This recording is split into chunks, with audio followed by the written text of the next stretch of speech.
اللہ کے حبیب صلی اللہ علیہ وسلم کی خدمت میں ایک شخص حاضر ہوا اور اس نے اذن جہاد طلب کیا. حضور میں جہاد پہ جانا چاہتا ہوں, مجھے اجازت مرحمت فرمائے. حضور نے فرمایا احیٌ والدا کا, کیا تیرے والدین زندہ ہیں؟ قالا نعم, عرض کی ہاں حضور میرے والدین زندہ ہیں. قالا ففیہما فجاہد, کہا جا ان کی خدمت کر, یہی تیرا جہاد ہے.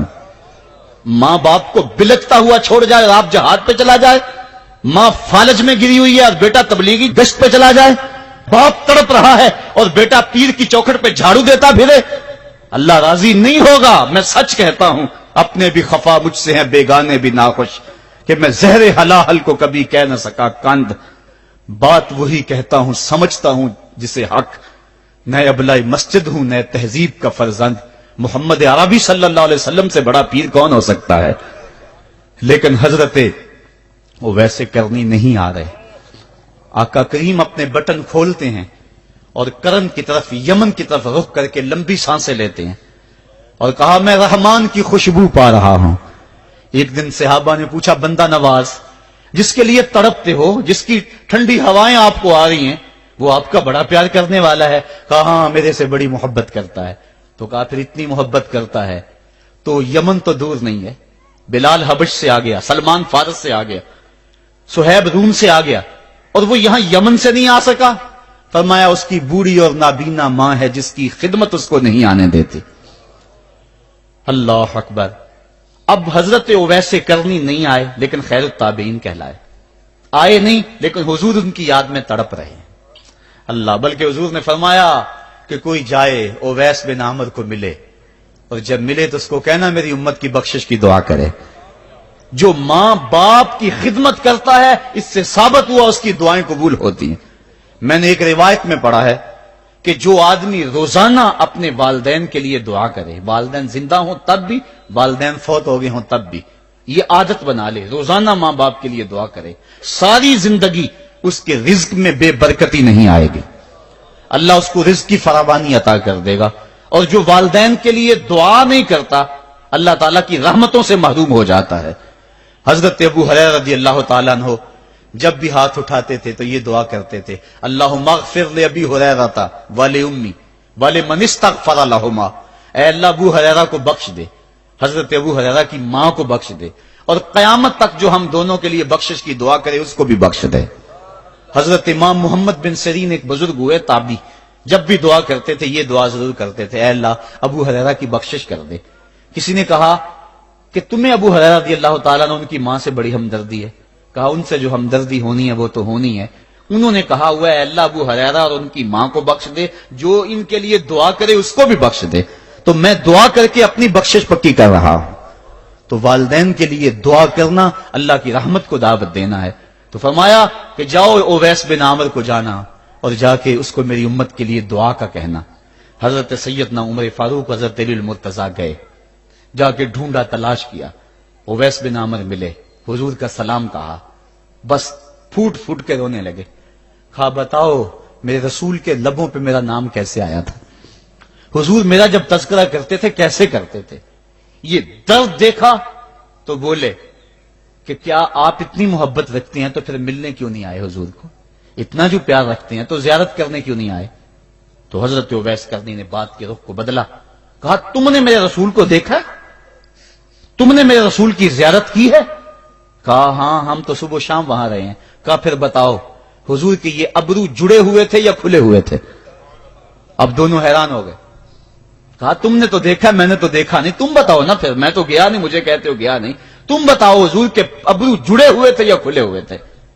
حیران ہیں. کہا حضور آپ ہی بتلائیے. کہا کوئی دور سے دیکھتا تو جڑے ہوئے نظر آتے, قریب آ کے دیکھتا تو کھلے ہوئے نظر آتے. یہ وہ ہے جو ماں کی خدمت کرتا رہا اور حضور کے دربار میں حاضر نہیں ہو سکا, لیکن حاضری اس کی تھی, وہ جہاں بھی تھا وہ نبی کے قرب میں تھا. تو اس لیے ماں باپ کی خدمت اتنا بڑا وظیفہ ہے. حضرت بایزید بستامی کہتے ہیں میں نے حق معاف کروا لی اپنی ماں سے, کہ ماں تیرے حق ادا کروں یا اللہ کے حق ادا کروں, تو مجھے اپنے حق معاف کر دے, میں اللہ سے اپنے حق معاف کروا لیتا ہوں, اپنی اللہ کو راضی کر لیتا ہوں. جنگلوں میں گھومتے رہے, 12 سال بیت گئے. ایک دن دوبارہ آئے, بستان کی سمت سے گزرے, خیال آیا چلو ماں کو سلام کر جاؤں. تہجد کا وقت تھا، رات کا وقت تھا، دروازے پہ کھڑے رہ گئے کہ میری ماں سوئی ہوگی، میں نے کبھی کوئی خدمت نہیں کی ماں کی، تو اب اٹھا کے تکلیف کیوں دوں؟ ساری رات کھڑے رہے۔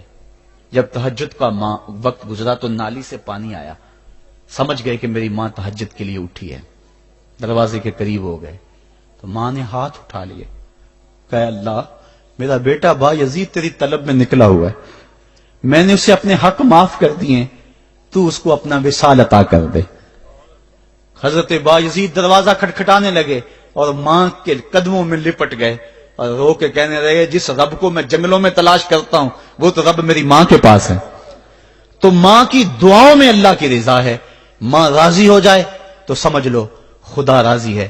اللہ تعالیٰ جل شانہ نے ارشاد فرمایا وَقَضَىٰ رَبُّكَ أَلَّا تَعْبُدُوا إِلَّا إِيَّاهُ، تیرے رب نے یہ طے کر دیا ہے کہ اس کے علاوہ کسی کی پوجا نہیں کرو گے، وَبِالْوَالِدَيْنِ إِحْسَانًا، اور والدین کے ساتھ اس نے سلوک سے پیش آؤ گے۔ اما یبلغن عندک الکبر احدہما او کلاہما فلا تقل لہما اف ولا تنہرہما، اگر تیرے پاس دو یا دونوں میں سے ایک بڑھاپے کو پہنچ جائیں تو پھر ان کے سامنے تو نے اف بھی نہیں کہنی اور نہ ان کو جھڑکنا ہے اور ان سے نرم لہجے میں بات کرنی ہے۔ جب ماں باپ جوان ہوں، بچوں کی ضروریات پوری کر رہے ہیں، ان کے تعلیمی اخراجات اور ان کے معاشی سارے معاملات درست کر رہے ہوں، تو اس وقت تو والدین کی بچے تعظیم کرتے ہی ہیں۔ امتحان اس وقت شروع ہوتا ہے جب ماں باپ بوڑھے ہو جاتے ہیں اور چلنے پھرنے کی سخت بھی نہیں رہتی، صرف سانس کی ایک ڈوری لٹکی رہتی ہے، اور جس طرح بچہ اپنے بدن سے مکھی بھی نہیں اڑا سکتا تھا، اب یہ حالت ماں باپ پر آ گئی اور بچے کی طرح مزاج چڑچڑا ہو گیا۔ زمانے کے حالات بدل گئے لیکن ماں کی پرانی، باپ کی وہ پرانی روش ہے، وہ اسی انداز میں اسی ڈگر میں بات کرتا ہے۔ یہ آزمائش کے دن ہیں، یہ امتحان کے دن ہے، اب دیکھنا ہے والدین کی اس وقت تعظیم کون کرتا ہے۔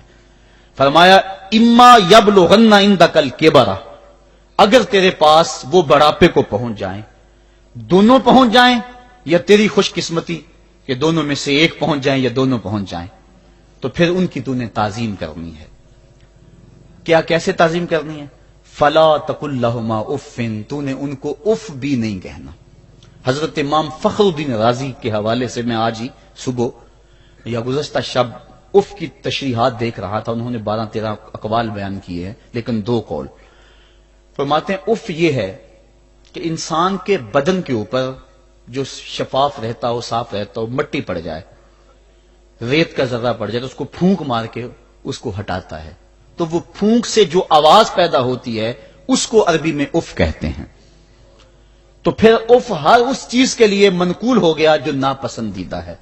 ایک تو قول یہ ہے کہ والدین کے سامنے اس احتیاط سے رہو۔ دوسری بات آپ فرماتے ہیں اف کا مفہوم یہ ہے کہ جب ماں باپ بوڑھے ہو جائیں تو بولو براس چارپائی پہ نکل جاتا ہے اور انسان ان کو اٹھا کے ان کی خدمت کرتا ہے، صفائی کرتا ہے، کپڑے بدلتا ہے۔ انسان کی طبیعت میں جو فطری نفاست ہے اس کے تحت اس کو ماں باپ سے جو مکروہ اور ناپسندیدہ بو آتی ہے اس سے وہ بچنا چاہتا ہے۔ وہ نفرت ماں باپ سے نہیں ہوتی، وہ نفرت اس بدبو سے ہوتی ہے جو ماں باپ کے بدن سے یا چارپائی سے یا کپڑوں سے اٹھ رہی ہے۔ تو بندہ اپنے جو ہے وہ ناک پہ کپڑا رکھ لیتا ہے اس بدبو سے بچنے کے لیے۔ تو اف کے مفہوم کو بیان کرتے ہوئے حضرت امام رازی کہتے ہیں کہ انسان کو اس بات سے بھی روکا گیا ہے کہ تو اپنے ناک پہ کپڑا رکھ کے اگر ان کو صفائی کر رہا ہوگا تو ماں باپ کے نازک دل پہ کہیں یہ بوجھ نہ آ جائے کہ میرا بیٹا مجھ سے نفرت کر رہا ہے۔ اس لیے والدین کی تعظیم کا عالم یہ ہے کہ تو کھلے ناک سے ان کی خدمت کرے اور وہ بدبو سہتا رہے اور اپنے ناک کے اوپر کپڑا بھی نہ رکھے کہ تیرے ماں اور تیرے باپ کے دل کے اندر اتنا خلال اور ملال بھی پیدا نہ ہو۔ یہ ہے اف کا زمرہ۔ حضرت امام حسن رضی اللہ تعالیٰ عنہ نے ساری زندگی اپنی والدہ حضرت فاطمہ زہرا کے ساتھ بیٹھ کے کھانا نہیں کھایا تھا۔ ایک دن حضرت سیدہ فاطمہ نے فرمایا کہ بیٹا میرا جی چاہتا ہے کہ میرے ساتھ تم بیٹھ کے کھانا کھاؤ، لیکن تم نے کبھی بھی میرے ساتھ بیٹھ کے کھانا نہیں کھایا، کیا وجہ ہے اس کی؟ تو حضرت امام حسن فرمانے لگے، عرض کرنے لگے امی میں اس ڈر سے آپ کے پاس بیٹھ کے کھانا نہیں کھاتا کہ کہیں کسی لقمے کی طرف آپ کی نظر بڑھ جائے اور میں عدم آگہی کی وجہ سے اپنے ہاتھ کو اس لقمے کے پہ ڈال لوں اور نہ جان سکوں کہ اس لقمے کو اٹھانے کا ارادہ میری ماں کے دل میں پیدا ہو چکا ہے اور میں اللہ کی رحمتوں سے محروم ہو جاؤں، اس ڈر سے میں آپ کے ساتھ بیٹھ کے کھانا نہیں کھایا کرتا۔ یعنی ماں باپ کی تعظیم کا عالم یہ ہے، اف تک نہ کہو۔ حضرت سعید بن المسیب رضی اللہ تعالی عنہ جلیل القدر تابعی ہیں، وہ فرماتے ہیں کہ والدین کے سامنے بیٹے کی حالت کیا ہونی چاہیے۔ وہ فرماتے ہیں جس طرح بھاگا ہوا غلام پکڑا جائے اور اس کو پکڑ کے جو ہے وہ آقا کے سامنے پیش کر دیا جائے، تو اس بھاگے ہوئے غلام کو پکڑ کے جب آقا کے سامنے پیش کر دیا جائے تو جو حالت اس غلام کی ہوتی ہے، بیٹے کی حالت یہ ماں باپ کے سامنے ہونی چاہیے۔ اب ان بیٹوں کو سوچنا چاہیے جو اپنے ماں باپ کو دکیا نوسی کا تانا دیتے ہیں اور سمجھتے ہیں یہ اولڈ فیشن ہے، انہیں کیا پتا زمانہ کہاں چلا گیا ہے، اور ان کے فیصلوں کو مسترد کرتے ہیں۔ علماء نے اس بات کو تفصیل کے ساتھ بیان کیا ہے کہ شریعت کے جو قطعی ضابطے ہیں، ان ضابطوں اور ان قوانین کو اور ان معاملات میں تو والدین کی فرما برداری نہیں ہوگی، اللہ کی اگر معصیت ہوتی ہو، لیکن جو معاملے شک والے ہیں وہاں ماں باپ کے قول کو ترجیح دی جائے۔ تو فرمایا ان کے سامنے اف بھی نہیں کہنی، وَقُلْ لَهُمَا قَوْلًا كَرِيمًا، اور ان سے نرم لہجے میں بات کرنی ہے۔ وَاخْفِضْ لَهُمَا جَنَاحَ الذُّلِّ مِنَ الرَّحْمَةِ، اور ان سے بات اور ان کے لیے اپنے بازو بچھا لینے ہیں نرم دلی کی وجہ سے، نرمی کی وجہ سے۔ جب جانور زمین کی طرف رخ کرتا ہے، اوپر سے نیچے کی طرف آتا ہے تو اپنے پروں کو سکیڑ لیتا ہے، تو اس کے لیے یہ لفظ بولے جاتے ہیں وَاخْفِضْ لَهُمَا جَنَاحَ۔ تو اللہ تعالیٰ فرمایا جس طرح وہ جانور عزت سے اپنے بازو سکیڑ لیتا ہے اور پھیلاتا نہیں ہے، والدین کے سامنے تیری اکڑ، تیرا عہدہ، تیرا منصب، تیری شانیں، تو بڑا اونچا ہے، لوگ تجھے سلوٹ کرتے ہیں، تیرے ہاتھ چومتے ہیں، تجھے سلام کرتے ہیں، اونچی کرسیوں پہ تو بیٹھتا ہے، لیکن وہ سب وہاں چھوڑ دے اور ماں کے قدموں میں عاجز بن کے بیٹھ جا، باپ کے قدموں میں عاجز بن کے بیٹھ جا، وہاں اپنی اس کسی چیز کا لحاظ رکھ، پرندہ اوپر کوڑے تو پر کھولے، لیکن جب نیچے آئے تو پروں کو سمیٹ لے، تیرا عہدہ، تیرا منصب باہر رہے، جب ماں باپ کے پاس آئے اس وقت تو مؤدب غلام کی صورت میں اپنے والدین کے سامنے کھڑا۔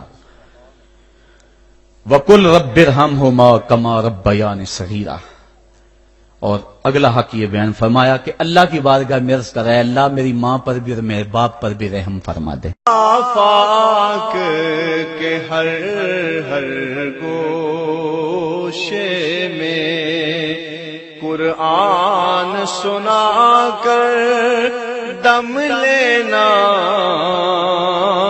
اب رکنا نہیں، اب تھمنا نہیں، فردوس میں جا کر دم لینا، آفاق کے ہر ہر گوشے میں قرآن سنا کر دم لینا، اب رکنا نہیں، اب تھمنا نہیں۔